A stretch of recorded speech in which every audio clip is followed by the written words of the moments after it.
Hi ನಮಸ್ತೆ ಎಲ್ಲರಿಗೂ. ಎಲ್ಲರೂ ಹೇಗಿದ್ದೀರಾ?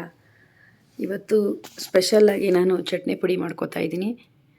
ಇದು ಬಂದು ತುಂಬ ಈಸಿಯಾಗಿ ಮನೆಯಲ್ಲೇ ಮಾಡ್ಕೋಬೋದು. ಅಷ್ಟು ರುಚಿಯಾಗಿರುತ್ತೆ.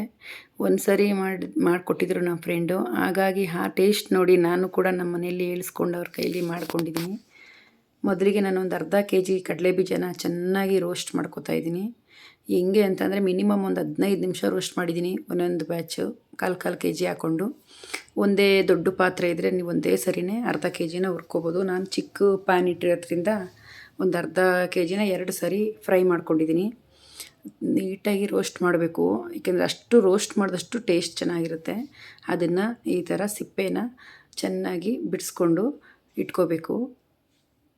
10ರಿಂದ 15 ಕಡ್ಡಿಯಷ್ಟು ಕರಿಬೇವಿನ ಸೊಪ್ಪು ಮತ್ತು ಜೀರಿಗೆ ಒಂದು 4ರಿಂದ 5 ಟೇಬಲ್ ಸ್ಪೂನು ಮತ್ತು 4ರಿಂದ 5 ಗೆಡ್ಡೆ ಬೆಳ್ಳುಳ್ಳಿ, ರುಚಿಗೆ ತಕ್ಕಷ್ಟು ಉಪ್ಪು ಮತ್ತು ಖಾರದ ಪುಡಿ ಇಷ್ಟನ್ನು ರೆಡಿ ಮಾಡಿ ಇಟ್ಕೊಂಡಿದ್ದೀನಿ. ಸಿಪ್ಪೆ ತೆಗೆದಿರುವಂತಹ ಕಡಲೆ ಬೀಜನ ನಾನು ಮಿಕ್ಸಿ ಜಾರ್ಗೆ ಹಾಕ್ಕೊತಾ ಇದ್ದೀನಿ.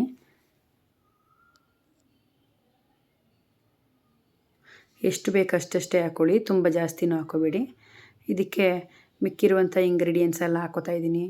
ಏನೇನು ಅಂದರೆ ಜೀರಿಗೆ, ಕರಿಬೇವು, ಬೆಳ್ಳುಳ್ಳಿ ಮತ್ತು ಉಪ್ಪು ಇಷ್ಟನ್ನು ಸೇರಿಸ್ಕೊತಾ ಇದ್ದೀನಿ. ಖಾರದ ಪುಡಿ ಸೇರಿಸ್ಕೊತಾ ಇಲ್ಲ. ಇಷ್ಟನ್ನು ಹಾಕ್ಕೊಂಡು ತರಿಯಾಗಿ ರುಬ್ಕೋಬೇಕು. ತುಂಬ ನುಣ್ಣಗೂ ಆಗಬಾರ್ದು. ಸ್ವಲ್ಪ ಕಡಲೆ ಬೀಜ ಬಾಯಿಗೆ ಸಿಗೋ ಥರ ಇರಬೇಕು. ಆವಾಗ ತುಂಬ ಚೆನ್ನಾಗಿರುತ್ತೆ ತಿನ್ನೋಕ್ಕೆ.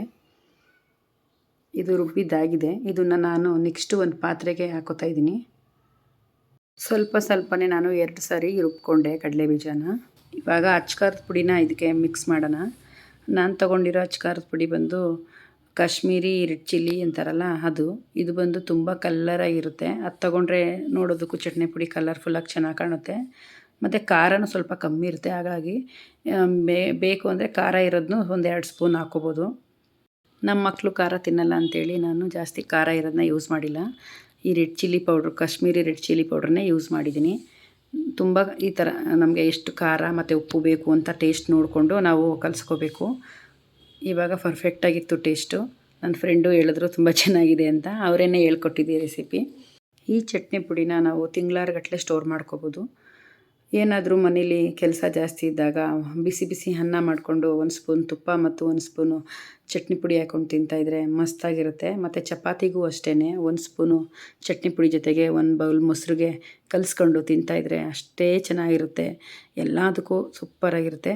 ಈ ವಿಡಿಯೋ ನಿಮ್ಗೆ ಇಷ್ಟ ಆಗಿದೆ ಅಂತ ತಿಳ್ಕೊಂಡಿದ್ದೀನಿ. ನೆಕ್ಸ್ಟ್ ವಿಡಿಯೋಗಳಲ್ಲಿ ಸಿಗೋಣ. Thank you for watching.